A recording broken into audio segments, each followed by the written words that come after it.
இறைமகன் இயேசு கிறிஸ்துவில் மிகவும் பிரியமான சகோதர சகோதரிகளே, நண்பர்களே, பெற்றோரே, பெரியோரே, குழந்தைகளே, இந்த நாளை ஆண்டவர் நமக்கு தந்திருக்கின்றார். அன்பு தெய்வமே, இந்த அதிகாலை வேளையிலே முழந்தாள் படியிட்டு இந்த இறை வார்த்தை கேட்பதற்கு தங்களையே தயாரித்துக் கொண்டிருக்கின்ற மக்களை ஆசீர்வதியும். இந்த இறை வார்த்தை நாட்டில் இந்த பிள்ளைகளுக்கு கிடைக்கட்டும். ஆண்டவரே, ஒவ்வொரு நாளும் இதயத்தின் ஆழத்திலே இறை வார்த்தை தந்து நிறைங்களை புதுப்பிக்கின்றேன். எந்த இடத்தில் இறைவார்த்தை இருக்கின்றதோ அந்த இடத்தில் தூயாவின் ஆற்றல் இருக்கின்றது. எவ்வளவுக்கு எவ்வளவு இறைவார்த்தையை நாங்கள் பெற்றுக்கொள்கின்றோமோ அவ்வளவு நாங்கள் ஆவியில் நிறைகின்றோம் என்பதை இந்த நாளிலே நாங்கள் உணர்ந்து இந்த இறைவார்த்தைக்கு செவி கொடுக்க எங்களை ஆசீர்வதியும். ஆமென்.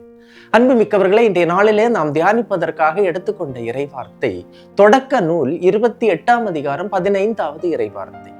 நான் உன்னோடு இருப்பேன், நீ எங்கு சென்றாலும் உனக்கு நான் காவலாயிருந்து இந்நாட்டிற்கு உன்னை திருப்பி வரச் செய்வேன். ஏனெனில் நான் உனக்கு வாக்களித்ததை நிறைவேற்றும் அளவும் உன்னை கைவிட மாட்டேன் என்று. கடவுள் வாக்களித்த திட்டம் ஒன்று எனது வாழ்வில் உண்டு.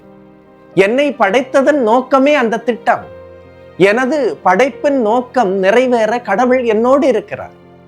முன்னாகவும் பின்னாகவும் வலமாகவும் இடமாகவும் மேலாகவும் கீழாகவும் என்னோடு இருந்து அவர் என்னை பாதுகாக்கின்றார். என்னை படைத்தவர் என்னோடு இருக்கிறார். அவர் என்னை கைவிடுவதில்லை. நானும் அவருக்கு உகந்தவற்றையே செய்கின்றேன் என்று இறைவார்த்தை சொல்லுகிறார். எனது துன்பத்தில் உடன் இருக்கிறார். எனது துயரத்தில் கடவுள் உடன் இருக்கிறார். எனது ஆபத்தில் அவர் என்னை காக்கின்றார். எனக்கு வாக்களித்ததை நிறைவேற்றுகின்றார். கடன் சுமையை அவர் தாங்குகின்றார். எதிர்காலத்தை அவர் திட்டமிடுகின்றார். எதிர்காலத்தை அவர் வளமாக்குகின்றார். அவர் என்னோடு இருக்க எனக்கு அச்சமில்லை.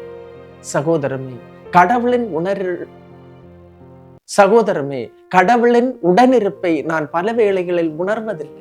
அவர் என்னோடு இருக்கிறார் என்பதை நான் மறந்து விடுகின்றேன். அவருடைய உடனிருப்பை நான் உணர்ந்தேன் என்றால் ஆண்டவருக்கு உகந்ததையே செய்கின்ற பிள்ளையாக மாறுவேன்.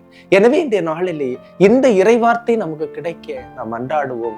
ஆண்டவர் உங்களை நிறைவாய் ஆசீர்வதிப்பார். எல்லாம் வல்ல இறைவன், தந்தை, மகன், தூய ஆவியார் உங்களையும் உங்கள் குடும்பத்தையும் நிறைவாய் ஆசீர்வதிப்பாராக. ஆமென்.